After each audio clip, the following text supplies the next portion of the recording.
Bien, bonjour à tous ceux qui vont se joindre à nous. Euh, puis, bénis soyez-vous si vous avez à cœur d'entendre ce que le Seigneur nous a laissé. Puis, Jésus nous avait dit, si quelqu'un m'aime, il va garder ma parole. Un peu plus loin, il dit, celui qui m'aime garde mes commandements. Puis, celui qui m'aime pas, ben, il garde pas mes paroles, il garde pas mes commandements. Puis, sur cette base, ces commandements-là si importants, qui sont si négligés, il y a moins de 10% des commandements de Jésus qui sont enseignés dans les églises modernes. Quelle tristesse! Jésus dit que ceux qui ne les mettent pas en pratique, grande va être leur ruine. On prend ça à cœur, au sérieux. Puis Jésus, ses commandements, il les a donnés à ses apôtres qui les ont écrits, que le Saint-Esprit les a guidés pour nous les écrire, nous les donner. Puis c'est pour ça qu'on regarde au travers les lettres que les apôtres ont laissées, les commandements de Jésus, ses paroles. Puis ce matin, bien, on est rendu à la 24e partie, qui est dans la lettre que Paul a écrite aux Colossiens. Fait que ce matin, on va aller regarder c'est quoi les commandements de Jésus, soit qui sont enseignés, soit qui sont appliqués ou qui sont démontrés d'une façon à ce qu'on reconnaisse les commandements de Jésus. Avant d'aller plus loin, j'aimerais demander à Michel, à notre frère Michel, de venir nous lire le psaume 2. Pourquoi ce tumulte parmi les nations et pourquoi les peuples projettent-ils des choses vaines? Les rois de la terre se sont levés et les princes se sont concertés ensemble contre l'Éternel et contre son oint. Rompons leurs liens, disent-ils, et jetons loin de nous leurs cordes. Celui qui est assis dans les cieux s'en rira, le Seigneur se moquera d'eux. Alors il leur parlera dans sa colère, il les épouvantera dans son courroux. Et moi, dira-t-il, j'ai sacré mon roi sur Sion, ma montagne sainte. Je publierai le décret de l'Éternel. Il m'a dit, tu es mon fils, aujourd'hui je t'ai engendré. Demande-moi, et je te donnerai les nations pour héritage, et pour possession les bouts de la terre. Tu les briseras avec un sceptre de fer, tu les mettras en pièces comme un vase de potier. Maintenant donc, ô roi, ayez de l'intelligence, recevez instruction, juge de la terre. Servez l'Éternel avec crainte et réjouissez-vous avec tremblement. Rendez hommage au Fils, de peur qu'il ne s'irrite et que vous ne périssiez dans votre voie, quand sa colère s'enflammera tout à coup. Heureux tous ceux qui se confient en lui. Bien, merci beaucoup, Michel. Un psaume qui s'adresse au temps de la fin, puis qui est un avertissement pour ceux qui veulent se détacher de tout ce que Dieu a dit, s'éloigner et mettre Dieu au rencard. Mais jetons loin de nous leurs cordes qui peuvent pas nous dire quoi faire, la liberté. Mais celui qui est assis, lui, va s'en rire, va se moquer de ça. C'est lui le Tout-Puissant. Il va lui parler dans sa colère, dans son courroux, qu'on voit justement dans la révélation où Jésus, quand il nous dit aux derniers jours qu'est-ce qui va arriver. Puis c'est là qu'on apprend, j'ai sacré mon roi sur Sion, ma montagne sainte. Dieu m'a dit, tu es mon fils, aujourd'hui je t'ai engendré. Jésus est venu sur la terre. Jésus était sur la montagne de Sion. Il va revenir sur la montagne de Sion. Puis il va donner les nations pour héritage à Jésus, jusqu'au bout de la terre. Qui va briser avec un sceptre de fer? Jésus à son retour. Mais Dieu arrête pas là. Vous autres, ô roi, ayez de l'intelligence, recevez instruction. Il veut qu'il écoute. Servez l'Éternel avec crainte, réjouissez-vous avec tremblement. Rendez hommage au Fils, croyant en Jésus-Christ. C'est un psaume prophétique que David a écrit pour le temps de la fin. Puis il avertit que ceux qui ne voudront pas rendre hommage au Fils, se repentir et le suivre, ils vont périr dans leur voie quand sa colère va s'enflammer. Tout à coup, comme un voleur, je reviens comme un voleur dans la nuit. Mais heureux ceux qui se confient en lui, ceux qui vont avoir fait le choix de suivre le Seigneur, pas s'irriter contre lui, pas essayer de se détacher de ce que Jésus nous dit, mais au contraire, se confier en lui, rendre hommage au Fils. Bien, merci beaucoup, Michel, c'est un psaume si important. La semaine dernière, on avait vu à la 23e partie les commandements que Paul a appliqués aux Philippiens. Quel encouragement, quelle belle promesse, quelle espérance pour une Église qui est fortement persécutée pour sa foi en Jésus-Christ. Puis qui d'autre que Paul pouvait les encourager, lui-même qui souffrait pour l'Évangile de Jésus-Christ. Puis qui les amenait, réjouissez-vous toujours dans le Seigneur malgré tout ça. Pourquoi? Parce qu'il y a un héritage, une espérance en haut. Oui, Jésus a averti que des tribulations envers ceux qui veulent le suivre vont avoir lieu.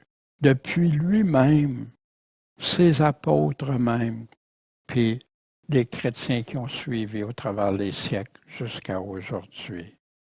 Mais Dieu donne la paix et la joie au travers des tribulations.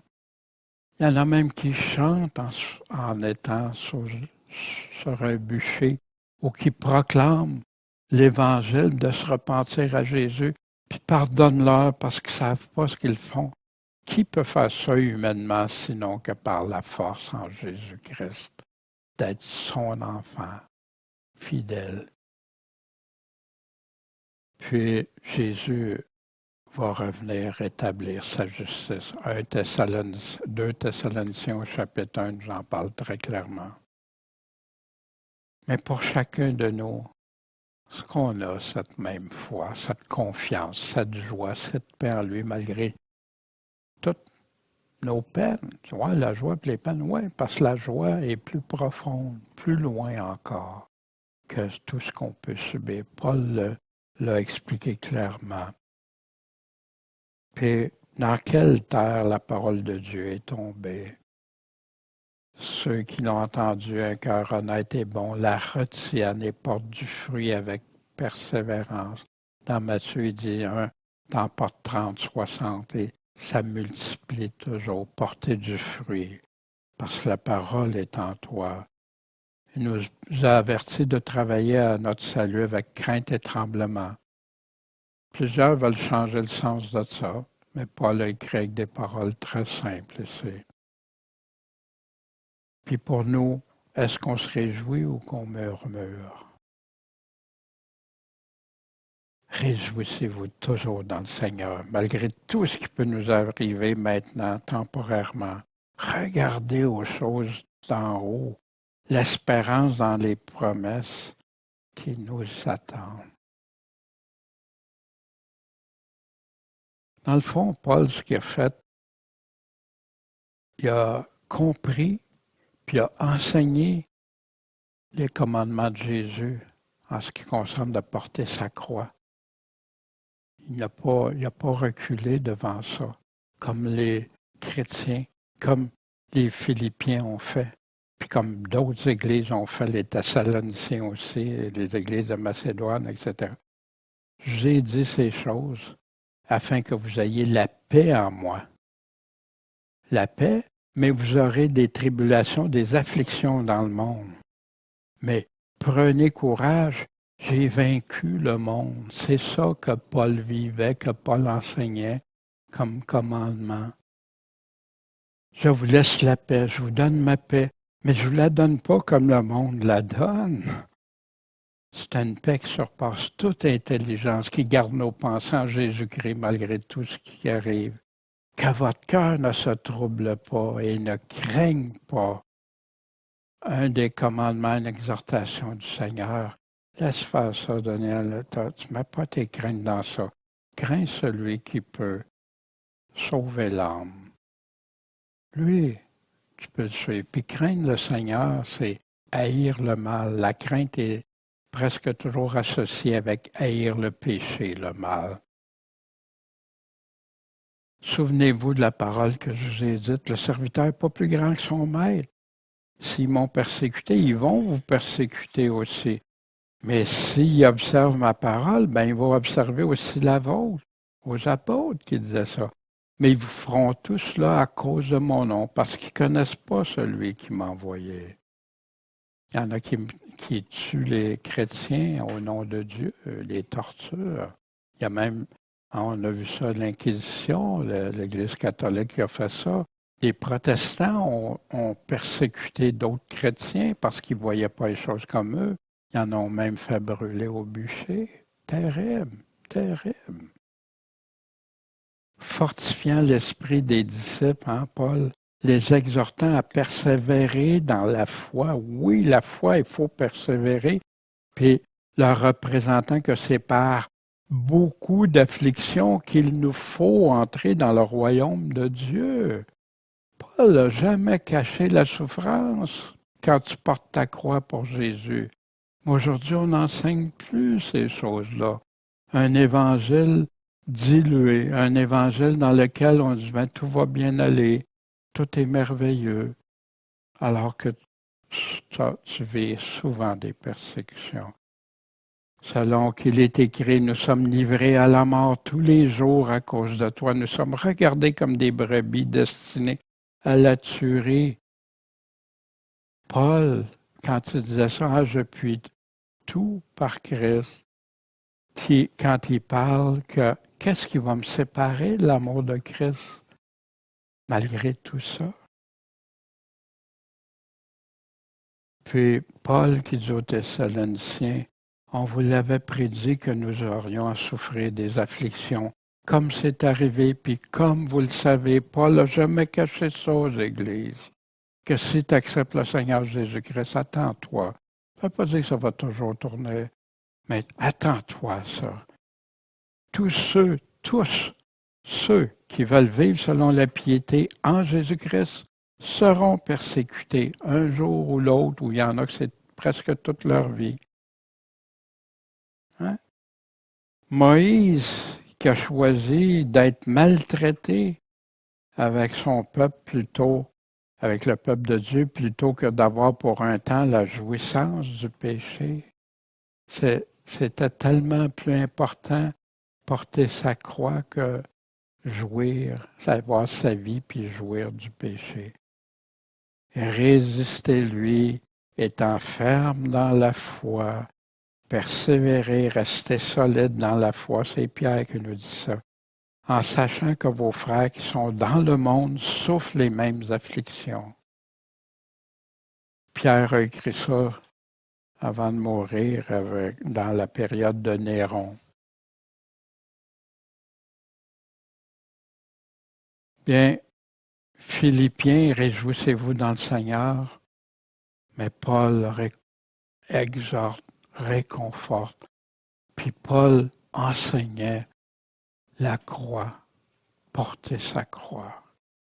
Mais que ça, c'était pour leur assurer la paix au travers de tout ça, la joie. Puis réjouissez-vous. Laissez-vous pas abattre avec ça. Laissez-vous pas détruire. Puis c'est quelque chose qu'on doit toujours garder à l'esprit. Bien, avant d'aller plus loin, je vais prendre quelques instants, demander à Dieu de nous guider. Seigneur, bien, on va regarder ta parole, les commandements que tu as donnés à Paul, que Paul a enseignés pour toi. Puis on veut les regarder ensemble avec un cœur ouvert, un esprit ouvert, Seigneur, mais ouvert à toi, à ton Saint-Esprit. Guide-nous, aide-nous, puis qu'on puisse être fortifiés, édifiés les uns les autres ensemble. En ton saint nom, Jésus. Amen. Bien, en passant, il y a beaucoup de parallèles dans la lettre aux Colossiens qu'on retrouve dans Éphésiens, dans Philippiens, puis dans d'autres lettres. Parce que vous allez voir, des fois, vous allez avoir le sentiment, hey, on a lu ça, il me semble, ça fait pas longtemps. Mais Paul a écrit ces lettres-là dans la même période pendant qu'il était en prison. On va examiner les commandements de Jésus que Paul enseigne puis met en pratique aux chrétiens de Colosse. Il s'agit d'une église que Paul lui-même ne semble pas avoir fondée. Hein? Il ne dit pas que c'est lui qui l'a fondée. On a deux fois qu'il va passer en Phrygie, où l'église de Colosse, il y a une ville de Colosse, mais on n'a pas ça. Mais cette église-là, elle marche dans la foi en Jésus-Christ. On va voir comment elle a été amenée à la foi. Mais Paul est inquiet parce qu'ils sont vulnérables à des enseignements étrangers aux paroles de Jésus-Christ. Des paroles qui séduiraient pour les conduire ailleurs qu'à Jésus. C'est pour ça que Paul va donner des avertissements clairs et sévères dans sa lettre aussi. Paul va introduire sa lettre. Paul va nous parler de la suprématie de Jésus-Christ, le vrai Tout-Puissant. Il va parler que la connaissance, ça doit être par Jésus-Christ seulement et ses apôtres qu'il a choisis, qu'il a désignés. Puis seul Jésus est nécessaire pour avoir la connaissance de Dieu, pour être selon Dieu. Il va parler de prendre garde contre les enseignements humains, les philosophies, philosophies que les gens développent, des théories, de toutes sortes de choses. Puis Paul va leur parler comment il est totalement dédié pour les chrétiens. Son appel, il le prend à cœur, puis il le fait. Il va parler aussi comment vivre la vie chrétienne. Puis des exhortations, puis rappels au pasteur de Colosse, à la fin de sa lettre. Bien, la ville de Colosse, ça c'est une photo de ce qui reste de la ville de Colosse, une ville antique, qui est en Phrygie, puis aujourd'hui c'est en Turquie. Je ne sais pas si vous avez remarqué, il y a beaucoup d'églises que Paul a visitées en Turquie, puis dans ces régions-là autour. Aujourd'hui, ne sont plus à Jésus-Christ. C'est un monde occupé par un monde musulman aujourd'hui, mais où l'Évangile a été établi fortement dans les premiers siècles. Fait que l'Évangile change d'endroit parce que des gens viennent à la rejeter. Puis a été détruite la ville de Colosse par un tremblement de terre au 1er siècle après Jésus-Christ. Puis a été reconstruite au Naz, c'est à peu près à 3 kilomètres, qui est à 3 kilomètres de la ville antique de Colosse. Puis c'est des réfugiés qui auraient rebâti la ville. Aujourd'hui, c'est devenu une ville, mais toujours maintenant en Turquie.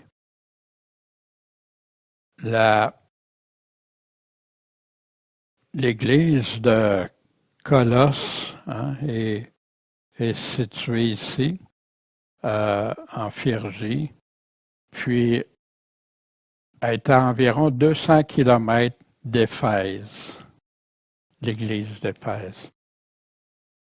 Puis voici, on retrouve dans Acte 16, au verset 6, quand ils eurent traversé la Phrygie, parce qu'on voit les voyages de Paul, et la Galatie, le Saint-Esprit leur empêcha d'annoncer la parole en Asie. Fait qu'on entend parler de la Phrygie la première fois. Puis après ça, dans Acte 18, 23, ayant passé quelque temps, il partit et parcourut de ville en ville la Galatie et la Phrygie, fortifiant tous les disciples. Mais on n'a aucun rapport que Paul aurait fondé, parce que normalement, chaque église où Paul a fondé, fait qu'il y a peut-être eu un groupe qui ont entendu parler de l'Évangile dans cette région-là, puis on va voir par qui ils ont appris l'Évangile, ils ont connu. Fait que Paul introduit sa lettre. Paul, apôtre de Jésus-Christ. Voyez-vous, là, il rassoit qui il est. C'est un apôtre de Jésus, quelqu'un de choisi par Jésus, par la volonté de Dieu, et Timothée, notre frère, aux frères en Christ, les saints et les fidèles à Colosse. Oui, il précise souvent à qui. Puis ça inclut pas nécessairement tout le monde, comme on a vu, parce qu'il y en a qui vont à l'Église puis ils pensent qu'ils sont saints, qu'ils sont fidèles, puis qu'ils sont en Jésus-Christ, mais c'est pas toujours le cas, malheureusement. La grâce et la paix vous soient données de la part de Dieu notre Père et du Seigneur Jésus-Christ. On rend grâce à Dieu, le Père de notre Seigneur Jésus-Christ, dans les prières qu'on fait sans cesse pour vous. Pourquoi? Parce qu'on a été informés de votre foi en Jésus-Christ, puis de votre charité pour tous les saints. Fait qu'il n'y avait pas juste la foi, mais la foi agissante, la religion pure et sans tache, puis aimée comme Dieu a enseigné. Puis, on est ici à cause de l'espérance qui vous est réservée dans les cieux, dont vous avez eu avant connaissance. Comment? Par la parole, la vérité de l'Évangile, qui est au milieu de vous.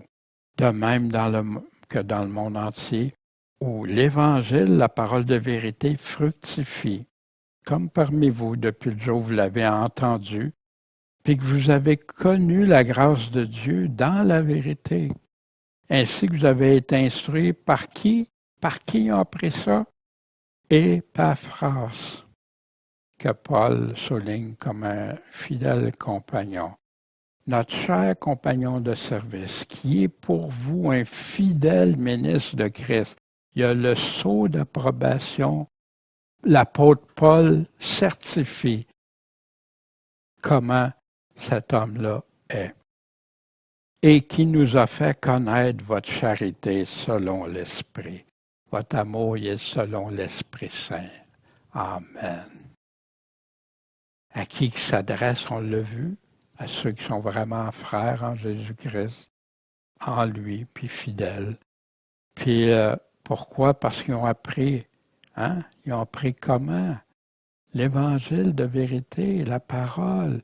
Comment ils ont eu la connaissance, comment ils ont connu la grâce par Épaphras qui leur a annoncé l'Évangile de vérité. Puis, au travers de ça, on reconnaît l'amour de la vérité. Je suis le chemin, la vérité et la vie. L'Évangile de qui? De Jésus. Écoutez ses commandements, écoutez ses paroles, aimez, portez du fruit. Puis Paul va prier pour les chrétiens, puis il va nous dire pourquoi. C'est pourquoi, depuis le jour qu'on l'a appris, on n'a pas cessé de prier pour vous. Quand tu apprends que tu as des chrétiens à quelque part, c'est ce que ça devrait susciter en nous. De prier pour eux autres. On en connaît. Ils sont où? Puis des fois, même des chrétiens qui sont plus isolés, des chrétiens qui se sont retirés, on se doit de prier pour eux, toujours. Que le Seigneur leur accorde sa grâce à nouveau. Puis, on prie pour vous, puis on demande que vous soyez remplis de la connaissance de sa volonté, la volonté du Seigneur, en toute sagesse, puis intelligence spirituelle. L'intelligence que l'Esprit donne, de telle sorte que vous conduisez comment? D'une manière digne du Seigneur, pour lui plaire en toutes choses. Est-ce qu'on peut se conduire dans le péché, dans le désordre, dans le mensonge, pour lui plaire? Mais non. d'une manière digne du Seigneur pour lui plaire. Qu'est-ce qui lui plaît ou déplaît? En portant des fruits en toutes sortes de bonnes œuvres. Encore Paul qui revient avec les œuvres. Porter du fruit, où il prend ça? Où il prend ça, porter du fruit puis des bonnes œuvres? De Jésus même, qui nous en parle dans Jean 15, qu'on a vu encore récemment, on se souvient. Puis que ceux on va être jugés par nos œuvres qu'on va avoir fait, bien ou mal. Puis en grandissant dans la connaissance de Dieu. Intéressant, hein? Parce que souvent on entend dans les églises, accepte Jésus, t'es sauvé, puis tu connais Dieu, puis on dirait que tout est réglé. Non, il nous demande d'aller, de chercher sa face, de se repentir quand on découvre qu'il y a quelque chose, puis de connaître c'est qui Dieu, puis que c'est un Dieu d'amour, mais un Dieu de sévérité. C'est un Dieu qui hait le mal, mais qui aime le bien. Est-ce qu'on grandit dans la connaissance de Dieu, fortifié en toute manière selon sa puissance glorieuse, dans le but d'avoir toute patience, persévérance, constance avec joie, en rendant grâce au Père. C'est lui qui nous a rendus capables d'avoir part à quoi? À l'héritage des saints. On parlait d'héritage ce matin. Dans la lumière, qui nous a délivrés de quoi? De la puissance des ténèbres. Et nous a fait passer dans le royaume de son Fils bien-aimé. L'héritage. Oui, Paul revient. Trouver digne, j'ai mis quelques passages là, qui en parlent, Éphésiens 4, 1, chapitre 5, verset 2, chapitre 5, verset 15, Philippiens 1, 27 qu'on a vu la semaine dernière, 1 Thessaloniciens 2, 12, puis il y en a plusieurs. Comment être trouvé digne? En marchant avec lui, marchant dans des vêtements propres, en étant comme il nous a demandé. Dans les commandements de Jésus, hein? Je suis le vrai cep, tout sarment qui est en moi, mais qui ne porte pas de fruits et va être rejeté. Il est mon tout sarment qui porte du fruit pour qu'il en porte encore plus.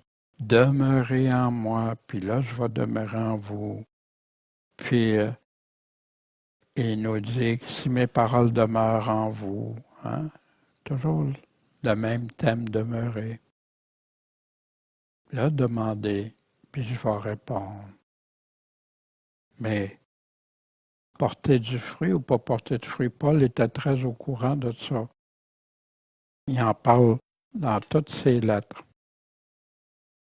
Paul, après ça, va nous rappeler qui est Jésus et sa puissance. En qui, Jésus, on a la rédemption comment? Par son sang. Le sang qui a versé pour nous, la rémission des péchés. Tes péchés pardonnés.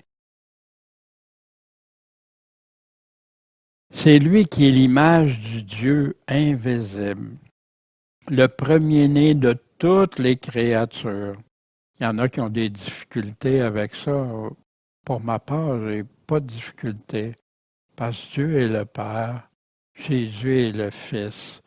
Il n'y a pas eu personne d'autre que Jésus-Christ. C'est son Fils.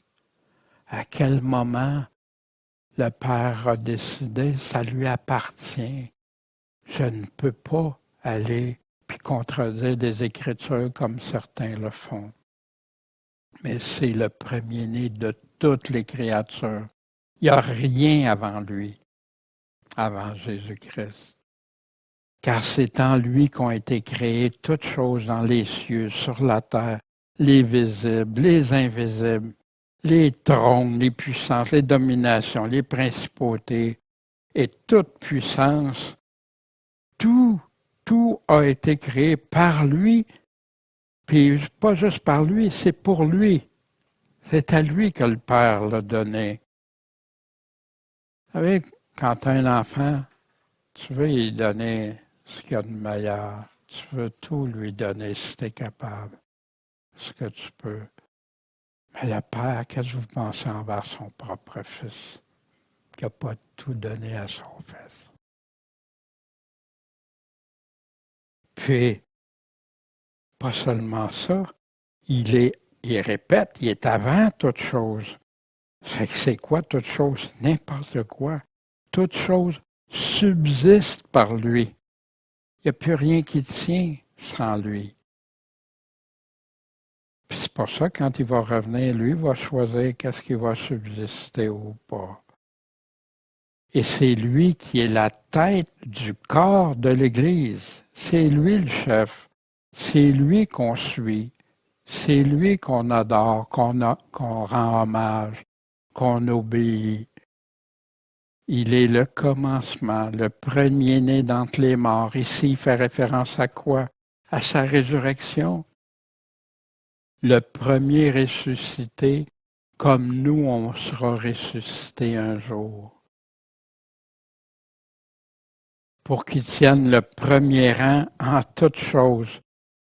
Avant toute chose, puis même quand il est venu sur la terre, le né, le Fils de Dieu, puis qui est mort sur la croix, puis qui est le premier ressuscité avec un corps glorifié.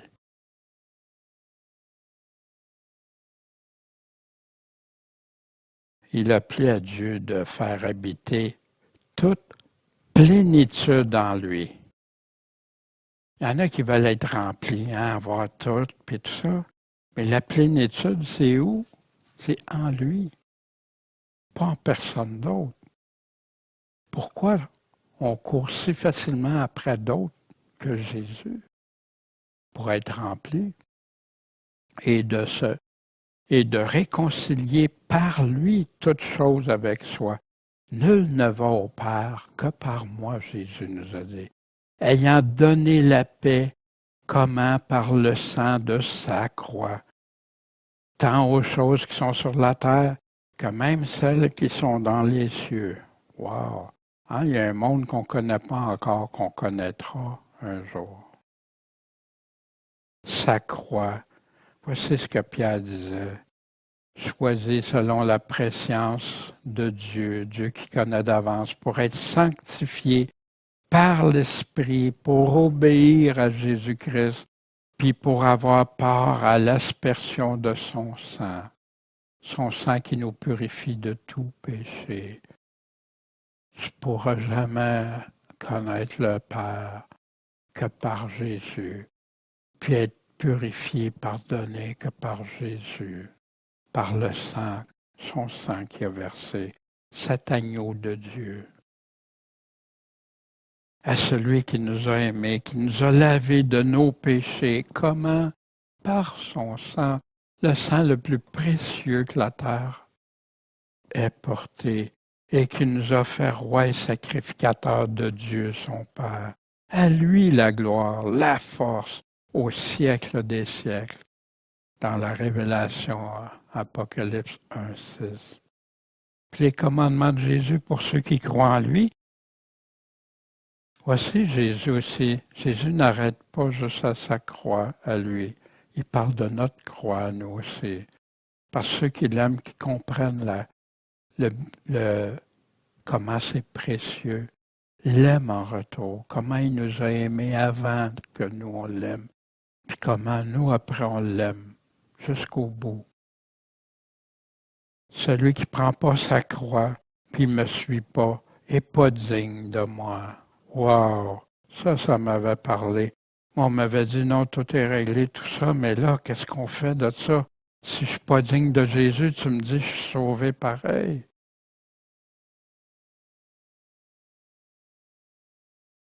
Appelant le peuple avec ses disciples. Donc, c'est à qui dit ça? À tout le monde. Quiconque. Qui ça, quiconque? Quiconque veut venir après moi, qu'il renonce à lui-même, qu'il se charge de sa croix, puis qu'il me suive. Il répète, puis c'est répété à plusieurs endroits, qu'il renonce à lui-même, qu'il se charge chaque jour de sa croix. Fait que c'est juste pour un temps? Non. Ça ne veut pas dire que ça va, notre croix est pesante à chaque jour, ça ne veut pas dire qu'on va avoir des troubles à chaque jour, mais chaque jour, tu es prête, tu supportes, puis des fois ça dure longtemps, des fois moins longtemps. Puis voici, quiconque encore, hein? On aime bien ça souvent, quiconque dans certains versets qui donnent des belles choses, mais ici c'est le même mot, quiconque porte pas sa croix et ne me suit pas, ne peut pas être mon disciple. Il y en a qui croient qu'ils peuvent être sauvés sans être disciples. Mais l'Église du début, c'était toutes des disciples. Puis éventuellement, c'est devenu des sauvés, mais parce qu'ils étaient disciples.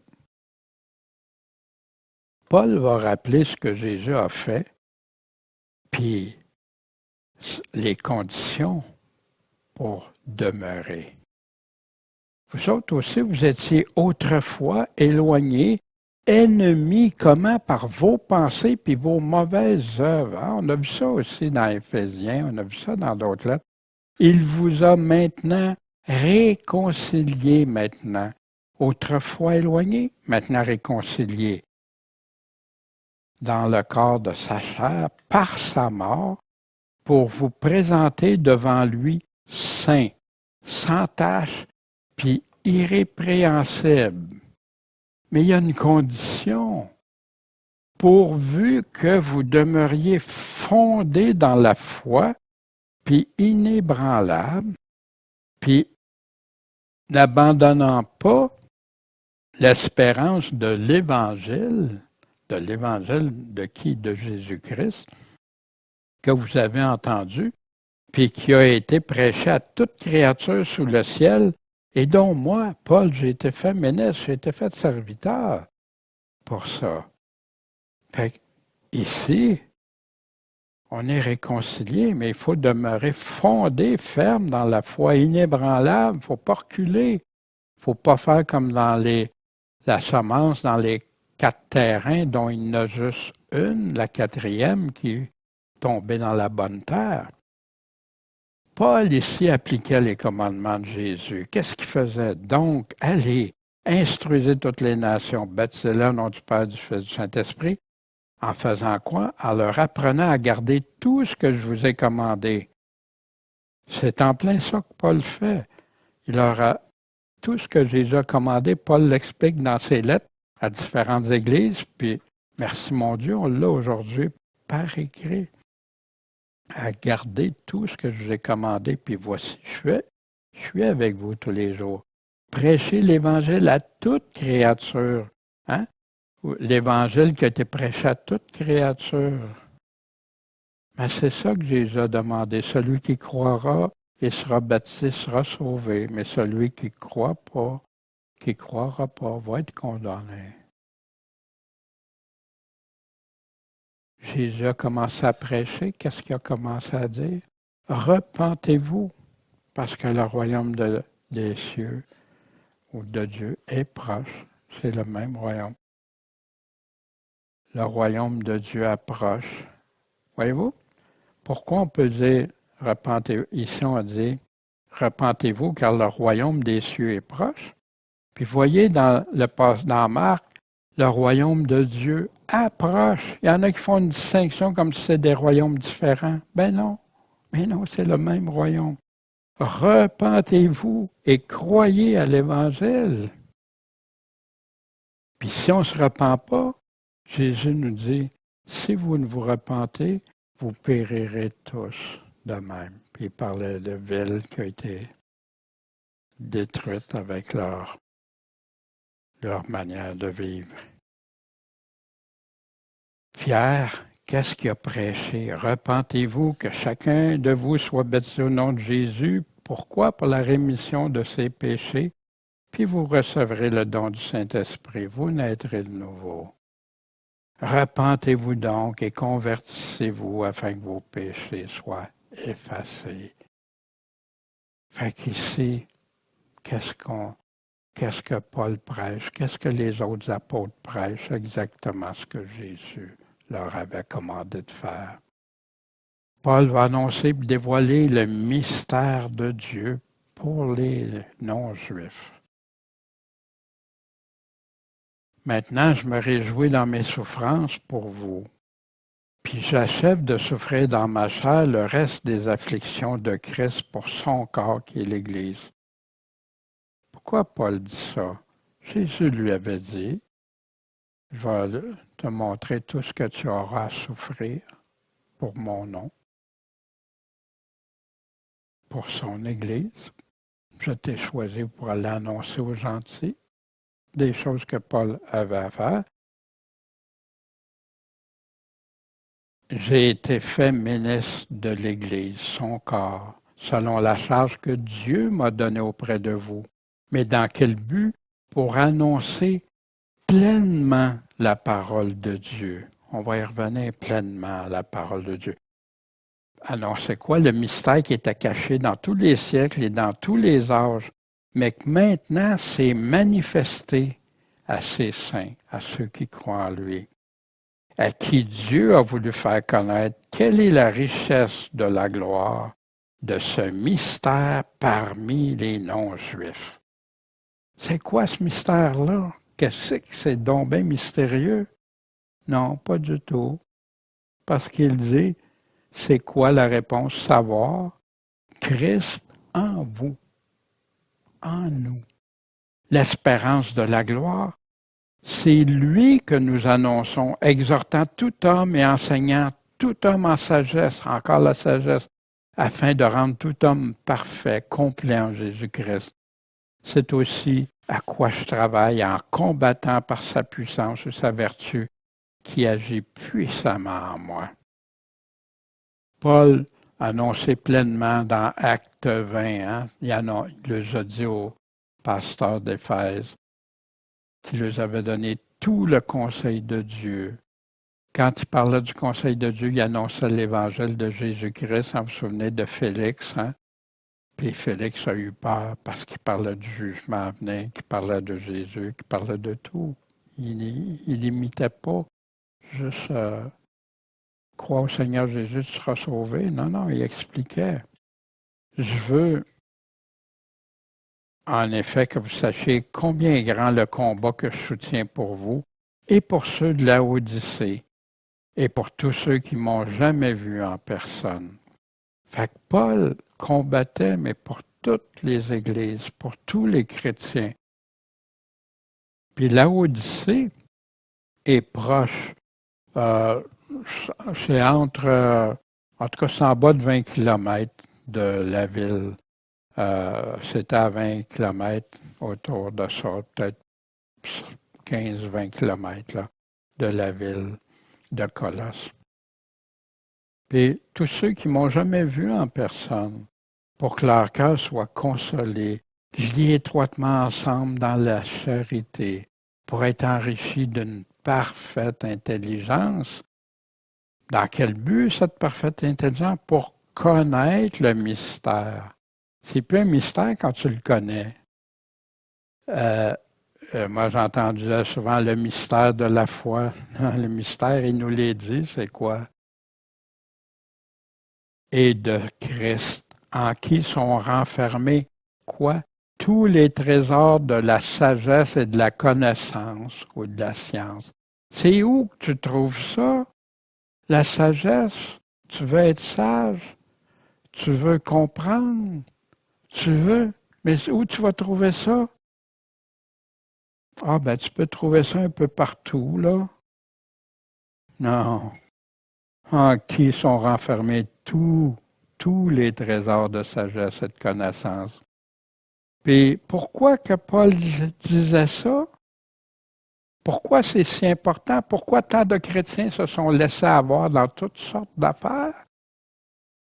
Afin que personne ne vous abuse par des discours séduisants, des choses qui nous intéressent, qui vont nous captiver même. Mais c'est pas Jésus qui a dit ça. Parce que si je suis absent de corps, je suis pourtant avec vous en esprit. Je me réjouis de voir parmi vous le bon ordre et la fermeté de votre foi en Jésus-Christ. Ainsi, comme vous avez reçu le Seigneur Jésus-Christ, marchez avec lui, enracinés puis fondés en lui, puis affermis dans la foi, selon que vous avez été enseignés. La foi vient de ce qu'on entend vient de la parole de Dieu, puis c'est ça qu'Épaphras leur avait donné, l'évangile de vérité, pas d'autre chose. Abondant en elle avec action de grâce. Ici, Paul est en train de le faire réaliser. C'est qui le plus important? C'est qui a toutes les réponses? Qui a la sagesse? Qui peut nous donner la sagesse? Pourtant, la plupart, beaucoup, même dans le monde chrétien, vont ailleurs chercher la sagesse. Pourtant, Jésus, dans ses commandements, nous avertit contre les loups ravissants déguisés en brebis. Il nous a parlé de persévérer en lui, de veiller, d'être sur nos gardes, de prier. Il revient. Paul y va comme il introduit, puis après ça, il revient, il retape sur le clou. Prenez garde que personne ne vous séduise par la philosophie, la sagesse grecque et tout ça, mais et par de vaines tromperies. C'est quoi les vaines tromperies? C'est quand tu écoutes des enseignements que c'est pas Jésus qui a donné, c'est pas ses apôtres, mais l'homme développe, ajoute ou enlève. Puis, selon les rudiments du monde, ça a l'air logique, c'est bien logique ça, mais tu cherches ça dans la Bible, puis tu le trouves pas. Ah ouais, c'est ça qui est appelé une doctrine étrangère, un enseignement étranger aux paroles de Dieu. Et non selon qui? Christ. Pourquoi selon Christ? Parce que Dieu a déterminé, le Père, celui-ci est mon Fils bien-aimé. C'est lui que vous devez écouter. Écoutez-le. Puis, pourquoi? Parce qu'en lui, toute la plénitude de la divinité habite corporellement. Tu ne pourras pas trouver un autre homme qui est Dieu. Ça habite en lui. Et vous avez toute plénitude en lui, qui est le chef de toute principauté et puissance. Fait que tu veux être rempli de l'Esprit, tu veux être rempli de Jésus, tu veux comment savoir, comprendre qu'est-ce que Dieu est, grandir dans la connaissance de Dieu, mais tu as juste une place que tu dois te tourner pour avoir cette plénitude, c'est Jésus, qui est le chef de toute principauté et puissance. Vous savez, des fois, les gens disent j'aimerais ça parler à un tel, il est haut placé pour lui expliquer mon problème ou pour différentes raisons. Mais là, il pourrait avoir accès à plus haut encore. Non, je vais aller plus bas, tu sais. Mais Jésus ne nous invite pas à ça. Jésus nous invite à aller à lui pour aller au Père. C'est le plus important, toute plénitude en lui. Pourquoi aller ailleurs qu'en lui? Pourquoi lire ailleurs, chercher ailleurs? Si chrétien veut dire qu'on suit Christ. Puis là, et circoncis d'une circoncision sans main, comment dépouillant le corps des péchés de la chair, mourir au péché. C'est ça la circoncision de Christ. On a été ensevelis avec lui par le baptême, ressuscité par la foi en la puissance de Dieu qui l'a ressuscité des morts.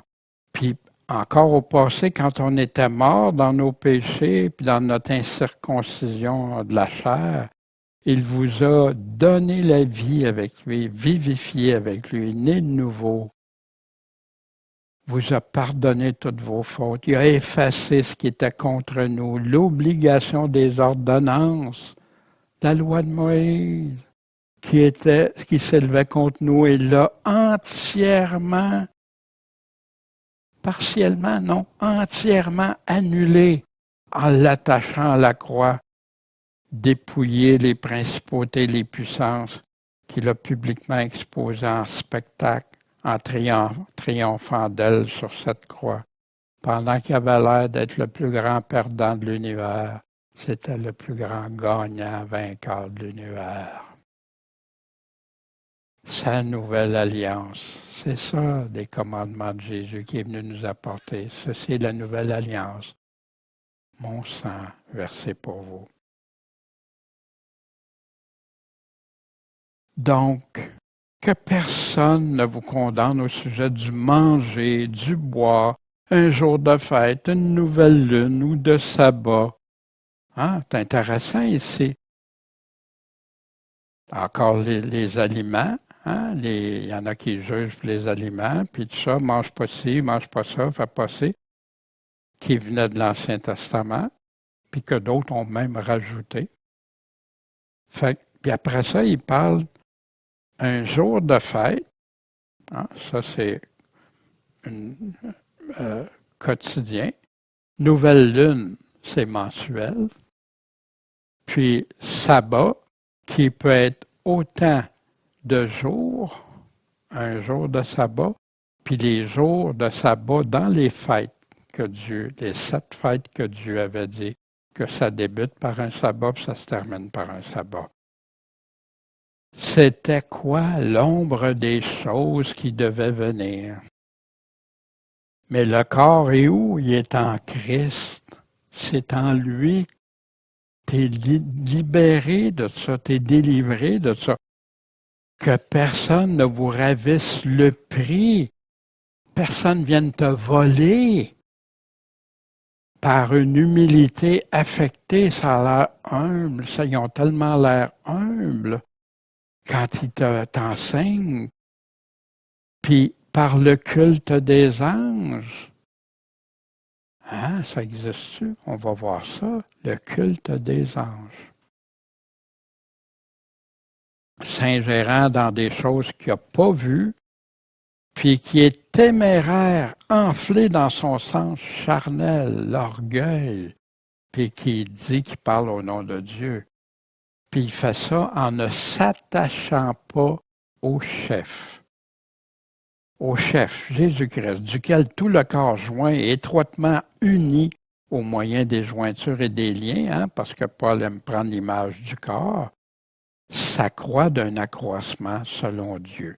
Si tu veux grandir d'un accroissement selon Dieu, qu'est-ce qu'il est en train de nous dire? Attache-toi au chef. Écoute ce que le chef dit. Les autres, là, s'ils disent pas comme le chef, là, puis ils ont des visions d'anges, puis ils ont l'air bien humbles et tout ça, puis tu dis, wow, ils ont l'air des belles brebis, mais c'est peut-être des déguisés en brebis.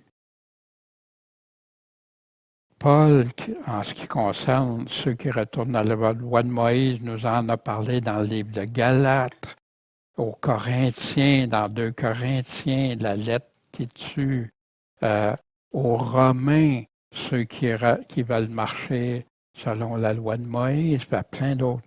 Et voici dans Jean 1,16, dans l'Évangile de Jésus. On a tous reçu de sa plénitude et grâce sur grâce. Pourquoi? Parce que la loi a été donnée par Moïse, mais la grâce et la vérité sont venues par qui? Par Jésus-Christ, la nouvelle alliance. Voici contre ceux des fois qui est témérairement enflé dans son sens charnel. Dans Ézéchiel 13, Fils de l'homme, prophétise contre les prophètes d'Israël qui prophétisent. Dis à ceux qui prophétisent selon leur propre cœur, écoutez la parole de l'Éternel. Ainsi a dit le Seigneur, combien nous arrive, oh, Dieu m'a révélé, Dieu m'a dit. Ah oui, mais il nous a laissé sa parole, son Esprit Saint, qu'on a tout pleinement en lui. La foi donnée une fois pour toutes, on n'a pas une nouvelle foi réinventée, c'est la même foi. Sinon, on a de graves problèmes si on n'a pas la même foi que les premiers chrétiens. Ainsi dit le Seigneur, l'Éternel. Malheur aux prophètes insensés qui suivent leur propre esprit et qui n'ont pas eu de vision. Ça va être la condamnation. Puis on a ça dans Deutéronome chapitre 13 et 16. Qu'est-ce que Dieu dit des prophètes? Puis on doit être très prudent avec ça. Puis il y en a qui ils promettent la paix. Hein? Dans Jérémie, c'est rempli, ils promettaient non, non, vous ne subirez pas de tribulation, vous n'aurez pas ci, vous n'aurez pas ça. Puis ils ont été dans l'esclavage à Babylone, 70 ans comme le Seigneur. Puis plusieurs ont été détruits. Puis au lieu de se repentir, ils ont même été donnés des libations à la reine des cieux, puis avec des galettes, puis tout ça. Abomination pour Dieu. Que personne vous ravisse par une humilité affectée, le culte des anges. Ben, que ce soit dans l'adventisme, témoin de Jéhovah, mormon, science chrétienne, en tout cas, je ne veux pas toutes les énumérer, mais comme l'Église catholique nous enseignait, de rendre un culte aux anges. Puis, tous ceux-là ici ont eu des visions d'anges. Ils leur ont révélé des nouvelles choses. Wow! Puis là, c'est nous, au nom de Dieu, on vous parle. Ils ont eu des visions. Il y en a même qui ont été au ciel, qui ont été rencontrer Dieu. Mais qu'est-ce qu'il nous dit? Témérairement enflés de sens charnel, ne s'attachant pas au chef.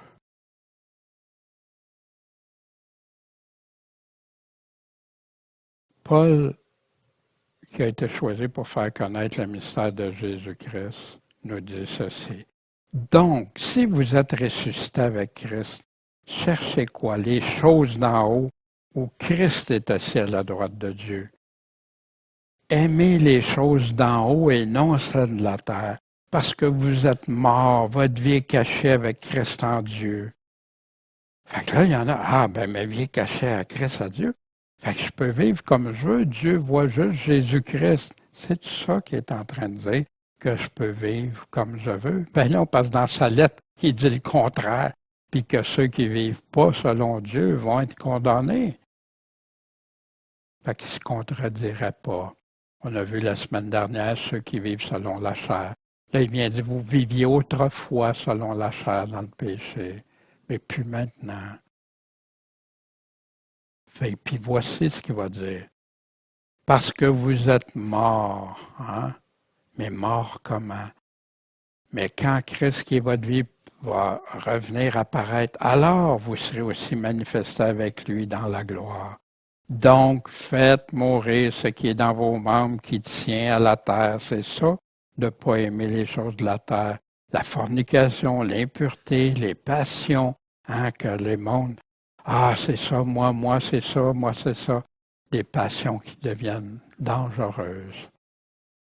C'est Dieu qu'on doit aimer de tout notre cœur, notre force, nos pensées. Les mauvais désirs et l'avarice qui est une idolâtrie. Vous vous souvenez Paul qui disait vers la fin, qu'est-ce qui arrivera?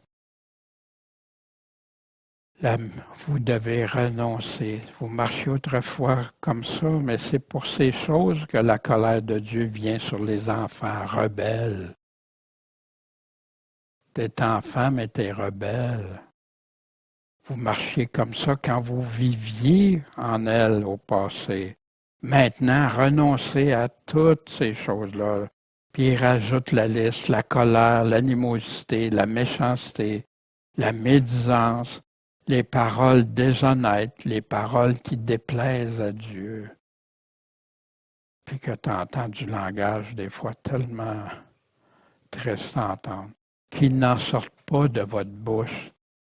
On va tous comparaître à répondre de nos paroles devant le Seigneur. Moi, il y a des paroles, j'ai déjà dites, j'aurais honte. J'aurais honte des fois même devant des personnes. Imaginez devant Dieu. Dieu, pardonne-moi ces paroles-là, puis plus jamais j'utilise des paroles comme ça. On va tous avoir à répondre. Qui n'en sortent pas de votre bouche. Mentez pas les uns aux autres, ayant dépouillé le vieil homme avec ses œuvres. C'est mort, ça. Et revêtu le nouvel homme qui est renouvelé, la nouvelle naissance. Comment? Dans la connaissance à l'image de celui qui l'a créé. Wow, c'est comme ça qu'on doit vivre. Des commandements de Jésus, repentez-vous, détournez-vous de ça, convertissez-vous, naissez de nouveau. Les paroles du Seigneur et de ses apôtres seraient-elles devenues insuffisantes? Celui qui a toute la plénitude. On a les paroles de Dieu, les opinions humaines, des théories, de la théologie, plein d'affaires. Puis que tu lis, quand tu réussis à lire attentivement, que tu dis, hey, mais Jésus dit ça, mais il arrive la façon qu'il parle, souvent, il y a un mais. Puis oui, il y a beaucoup de vérité. D'ailleurs, on ne tomberait pas dans le panneau s'il n'y aurait pas de vérité. Il faut que ça soit séduisant et qu'on pense que c'est vrai. Mais la parole de Dieu qui se fait enterrer, la Bible se fait enterrer par des livres d'hommes, des commandements d'hommes souvent.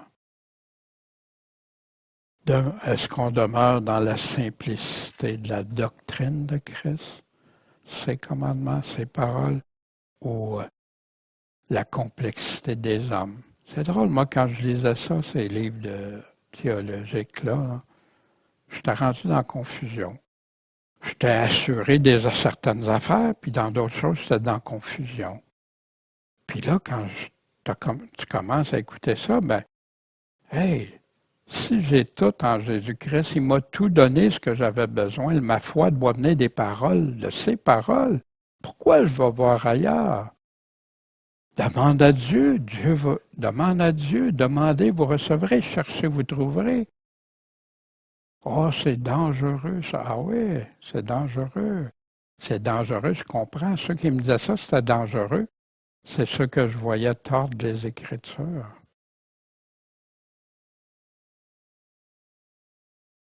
Paul, qui nous fait connaître le mystère de Dieu, qui était que les gentils étaient inclus dans un seul corps. Il n'y a ni juif, ni grec, ni circoncis, ni barbare, ni chite, ni esclave, ni libre, mais Christ est tout en tous. C'est lui qui doit prendre toute la place. Donc, revêtez-vous comme des élus de Dieu, saints et bien-aimés, de quoi d'entrailles de miséricorde, de bonté, d'humilité, de douceur, de patience, vous supportant les uns les autres et vous pardonnant. Si quelqu'un a un sujet de se plaindre contre l'autre, de pardonner comme Christ nous a pardonné. Faire comme Christ a fait pour nous.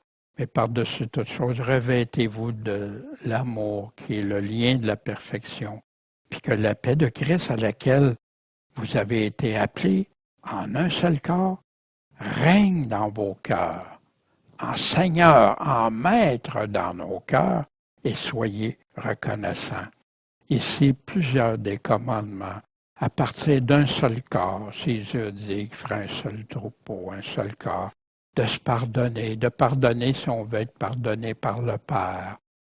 Que quand il nous donne la parabole de celui qui devait 10 000 talents, puis l'autre qui devait une petite somme, puis qui avait accordé sa grâce, puis que après ça, il est sorti, puis il a sauté à la gorge de celui qui avait péché un peu contre lui, mais lui avait bien des péchés à se faire pardonner.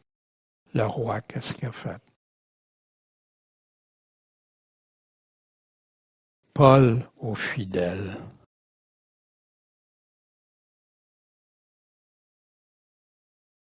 Que les paroles des hommes, que la théologie habite abondamment en vous. Non, je l'ai mis en gros pour ne pas me tromper. Que la parole de Christ habite un peu en vous, abondamment. C'est quoi la parole de Christ? C'est la nouvelle alliance, ses paroles, ce qu'il nous dit. Puis en toute sagesse, pas comme des vierges insensées, mais comme des vierges sages. Puis là, ici, j'ai mis un mot en gros. Il y en a qui m'ont déjà dit, on ne fait pas ça avec la Bible, mais non, je pense que quand Paul souligne des choses, il veut qu'on les reconnaisse, qu'on les voit, mais souvent, il est tellement habitué de les lire sans y regarder avec attention. Instruisez-vous, puis exhortez-vous les uns les autres. Fait qu'on doit s'instruire les uns les autres, puis s'exhorter. Puis là, ici, il va nous dire comment. Premièrement, c'est la parole de Christ qui doit habiter en abondance en nous.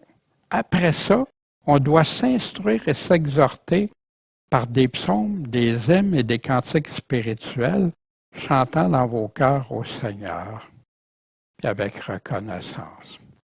Mais qu'est-ce qui est frappant ici? C'est que les chants doivent être faits pour nous instruire et nous exhorter.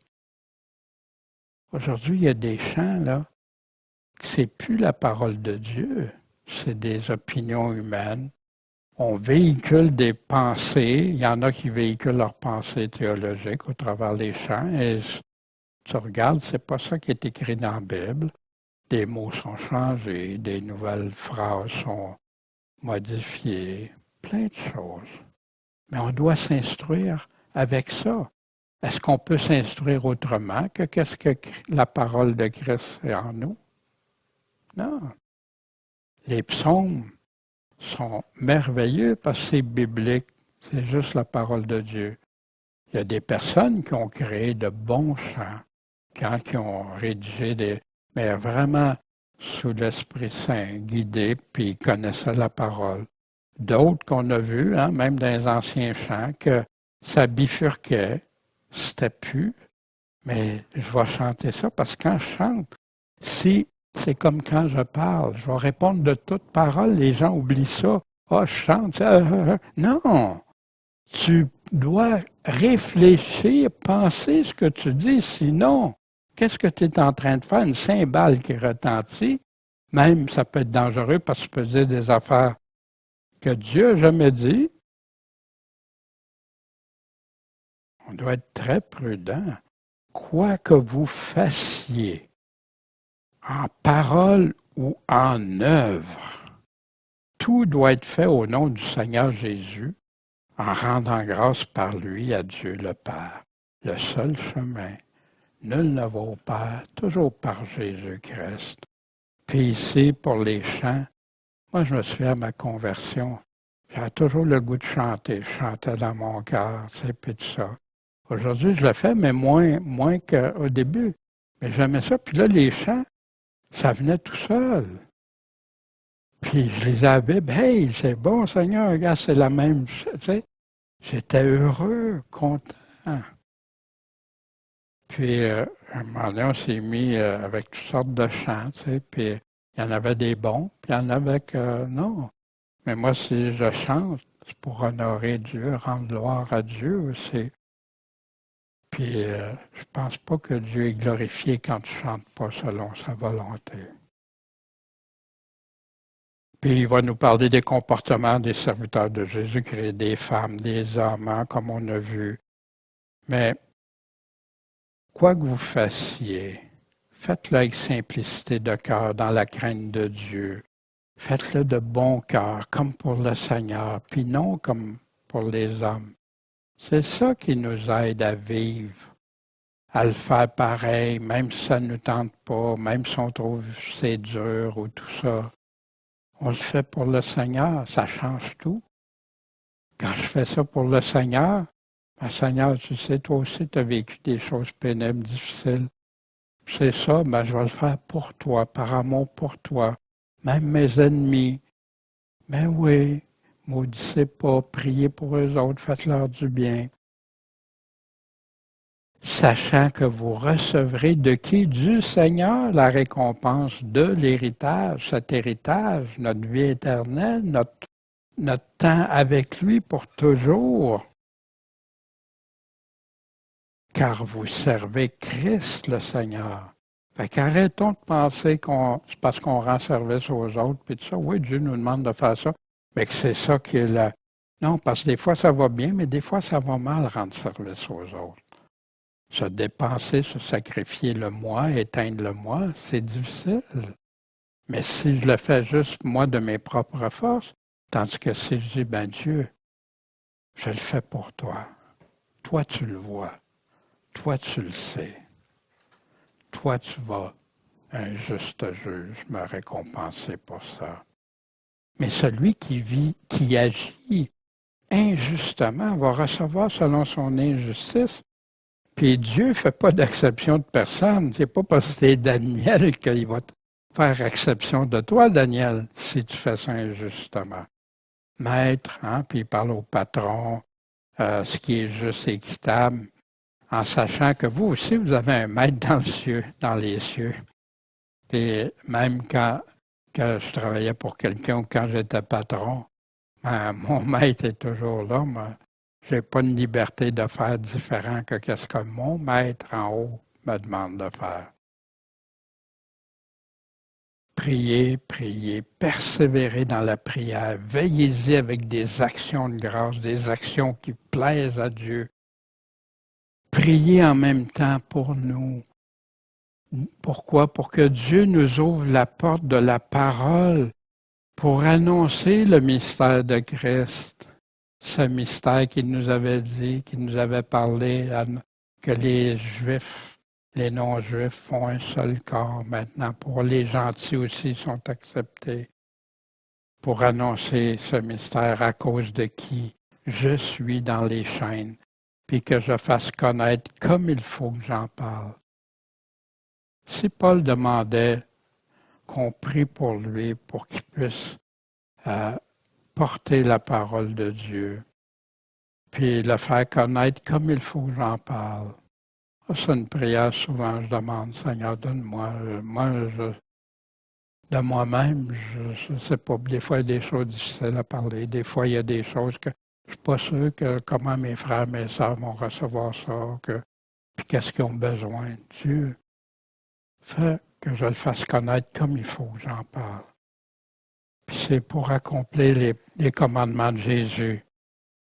Priez donc, veillez, priez quand, en tout temps, dans quel but, afin que vous soyez trouvés dignes d'éviter toutes ces choses qui doivent arriver, puis de subsister devant le Fils de l'homme. Luc 21. Tu as ça dans Matthieu 28, Marc 16, Luc 24 aussi, qui nous parle de la mission, qui nous parle toujours de prier, puis d'être avec. Conduisez-vous comment? Avec sagesse envers ceux du dehors, en dehors de l'Église. Et l'Église, qui est hors d'eux, mais là, il parle de ceux qui sont en dehors, en rachetant le temps. Comment qu'on peut racheter le temps? Le temps passe vite. Il n'aura plus tantôt, là. Que votre parole soit toujours accompagnée de grâce, de faveur, de miséricorde, d'aide, et assaisonnée de sel. Beaucoup aujourd'hui veulent assaisonner de sucre. Mais c'est du sel. Qu'est-ce qui préserve? De manière que vous sachiez répondre à chacun comme il le faut. Tu n'es pas en train d'adoucir avec du miel, non. Mais qu'on en parle comme il faut, qu'on sache répondre, mais selon le Seigneur. Vous êtes le sel de la terre, mais si le sel perd sa saveur, comment on peut le rendre salé? Il ne vaut plus rien. Juste à être jeté dehors, puis il va être foulé aux pieds par les hommes. Comme ceux qui n'ont pas regardé avant de construire la tour, puis qui abandonnent, puis qui deviennent la risée. Paul va nous parler de différents serviteurs, Tychique, fidèle ménès, compagnon de service. Il va nous parler d'Onésime, fidèle et bien-aimé, celui qui était esclave, puis que Paul a écrit à Philémon pour ça, pour qu'il l'accepte à nouveau. Aristarque, compagnon de captivité, qui vous salue. Marc, le cousin de Barnabas. Jésus, surnommé Justus, hein, parce que Jésus, c'était pas Jésus-Christ qui avait ce nom-là. Vous salue aussi. Puis, il y en a, ils sont de la circoncision, donc ils étaient juifs. Ce sont les seuls compagnons d'œuvre dans le royaume de Dieu, qui a été pour moi une consolation. Fait que c'était des vrais chrétiens. Épaphras, hein, qui est des vôtres, il vient de chez vous. Celui qui vous a annoncé l'Évangile, serviteur de Christ, vous salue parce qu'il était avec Paul. Il ne cesse pas de combattre pour vous. Comment qu'il combat? Dans ses prières. Ça fait partie de l'armure du chrétien. Combattre dans ses prières pour que vous soyez parfaits, accomplis dans toute la volonté de Dieu. Puis il y a un grand zèle pour vous autres. Puis aussi pour ceux de Laodicée et de Hiérapolis, 2 villes proches de Colosse. Luc, le médecin bien-aimé, vous salue, ainsi que Démas.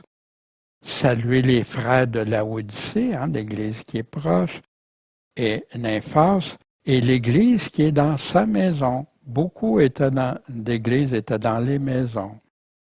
Puis après que cette lettre a été lue parmi vous, ben, assurez-vous qu'elle soit lue aussi dans l'église de Laodicée et que vous lisiez aussi celle de Laodicée. Malheureusement, la lettre qui a été écrite à Laodicée, on ne l'a pas, on ne sait pas. Hein, il y a des... pour quelle raison? Mais on voit que les lettres du Nouveau Testament circulaient entre les églises. Puis là, Paul va avertir. Dites à Archippe, considère bien le ministère que tu as reçu du Seigneur. Fait habituellement, quand Paul parle comme ça, le ministère reçu du Seigneur, c'est quoi? C'est prêcher l'Évangile. Être le conducteur, le pasteur, l'ancien de l'Église, afin de bien le remplir. Pourquoi qu'il dit ça? Considère. Ça veut dire qu'il y a quelque chose qui faisait peut-être pas correct. C'est peut-être ça que Paul a dû écrire, d'être sur vos gardes, laissez-vous pas séduire. Peut-être qu'il n'était pas, qu'il n'a pas réalisé. Peut-être que pour lui, oh, c'est pas si grave que ça. Peut-être. Là, je veux faire attention, je ne veux pas aller au-delà du texte. Mais considère bien ce que tu as reçu du Seigneur pour bien le remplir. Moi, si quelqu'un m'écrit ça, attends, là, je vais réfléchir. Là, qu'est-ce que je fais? Je fais pas correct. Michel vient me voir, il me dit, ouais, Daniel, considère ton ministère, là. T'es mieux de bien le remplir, là, Daniel. Oups. Puis moi, Paul, je vous salue de ma propre main, parce que parfois il faisait écrire par d'autres, mais il signait. Souvenez-vous de mes liens. Souvenez-vous que je suis en prison. La grâce soit avec vous. Amen. Paul réitère ses avertissements. Il avait déjà annoncé aux Éphésiens. Hein? Je vous ai annoncé tout le dessein de Dieu, tout le plan de Dieu, sans rien cacher. Tout l'Évangile, pas juste les parties intéressantes ou qui sont faciles à enseigner. Donc, prenez garde à vous-même et à tout le troupeau sur lequel le Saint-Esprit vous a établi évêque. Dans quel but? Pour paître l'Église de Dieu, qu'il a acquise comment? Par son propre sang. Ici, considère en haut le ministère que tu as reçu du Seigneur. Ici, prenez garde, le ministère, le Saint-Esprit vous a établi. Je sais qu'après mon départ, il va s'introduire parmi vous des loups ravissants. Ils n'épargneront pas le troupeau, ils vont faire des ravages. Qu'il se lèvera parmi vous autres dans l'Église, des personnes qui vont annoncer des doctrines pernicieuses, dangereuses, afin d'attirer les disciples après eux. Donc, veillez, je vous ai averti pendant 3 ans.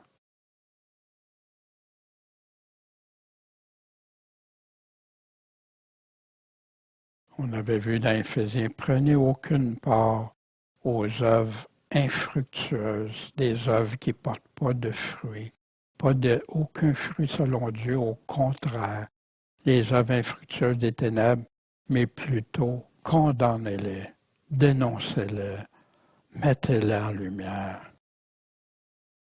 La lumière, c'est la seule chose qui peut enlever des ténèbres.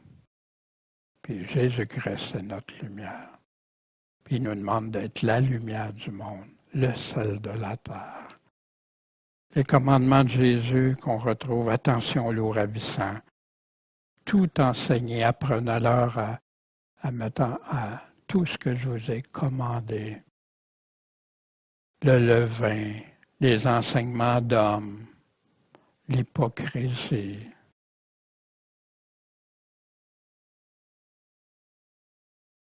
Paul a poursuivi la mission, proclamer l'Évangile, l'amour, l'obéissance de l'Église au travers ses lettres, et celle aux Colossiens adresse l'ensemble de ça, l'amour, connaissance de la vérité, comment par l'Évangile, instruisez-les, montrez-leur tous mes commandements, apprenez-leur à observer, à garder tout ce que je vous ai commandé.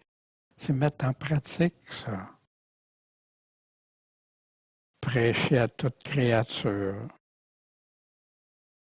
Jésus qui a appris l'obéissance lui-même en devenant l'auteur du salut éternel pour ceux qui lui obéissent. Paul a parlé de ça. Paul enseignait avec un langage des mots souvent différents, mais qui viennent à représenter ce que Christ lui avait demandé, commandé de faire.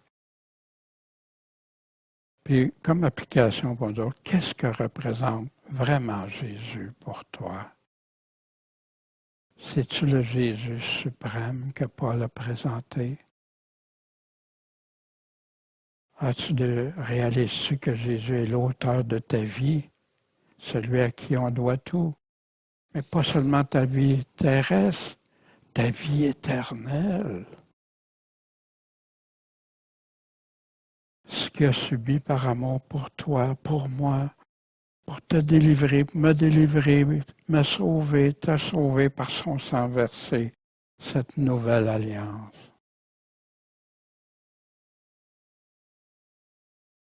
Est-il vraiment le Tout-Puissant dans ta vie, celui que tu verras un jour face à face, à qui tu seras redevable, comme moi-même, pour chaque pensée, geste, parole, bien ou mal?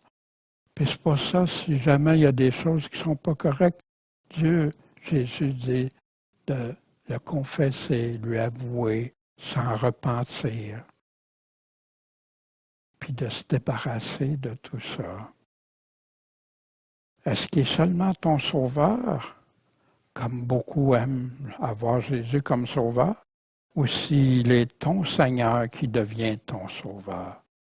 Parce qu'on ne peut pas avoir un sauveur sans avoir le Seigneur. Puis Seigneur veut dire maître de ma vie.